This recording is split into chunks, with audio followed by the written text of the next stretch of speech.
Hi guys, in this video I'm going to show you review of Amul Lite bread spread and the recipe of veggie sandwich. So let's get started.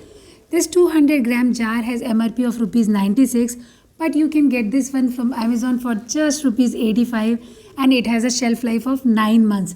But once you open the pack, you consume it within 2 months and always keep it in the refrigerator. It is also available in 100-gram and 500-gram packaging options. And Amul Lite spread is not made up of vegetable oil. It is made up of milk only and it has 20% lesser fats and calories than our regular butter. You can also call it as low-fat butter. Now coming to sandwich recipe. Take the chopped veggies of your choice. I took onion, tomato, capsicum, cucumber, and to this add salt, seasoning, chili flakes.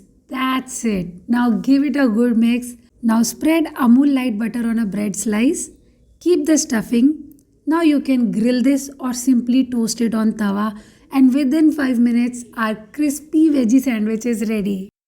This tastes delicious. You can also use it on your paratha, pav bhaji, and the best thing about Amul spreads is its convenient packaging. It is easy to store and easy to use. Its creamy flavor can also enhance the taste of your regular bread. So give it a try and subscribe for more such videos.